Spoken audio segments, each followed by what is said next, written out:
कहता कि ये धन मान जैतू लड़की कहती है कि दूरे रहो। बताओ ता लड़का का कहता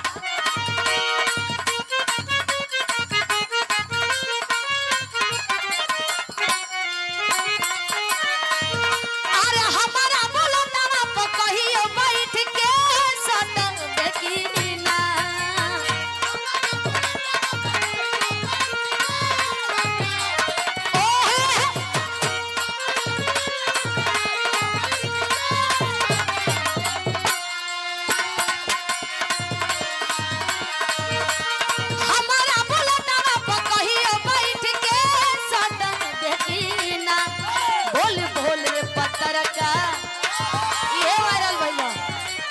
बोल रे पतरका हमारा से पट देखी ना कहियो बैठ के सट देखी ना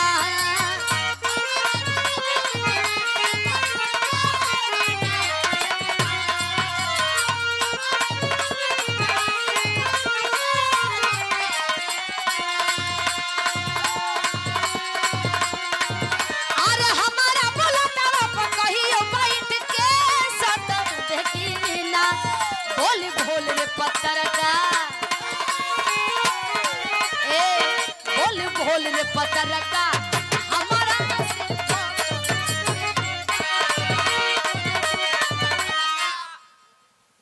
हमारा और कहेगा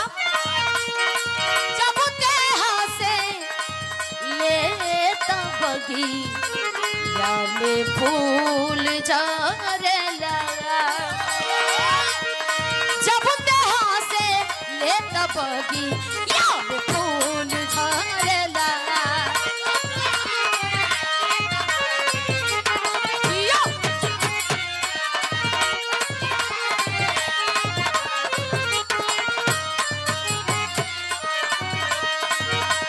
दिल के बतिया करे के दुश्मन करेला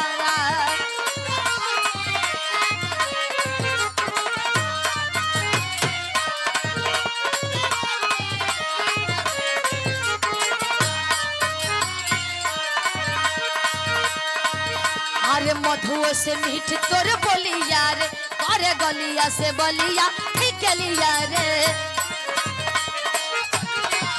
करे गलिया से बलिया ठीक लिया रे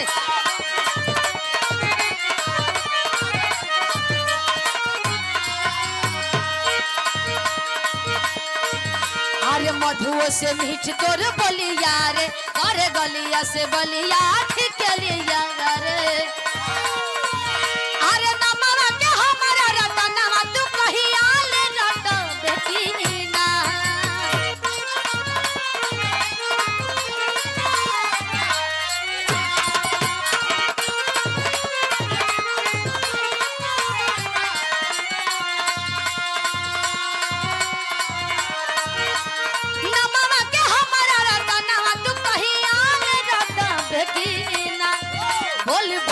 पतरका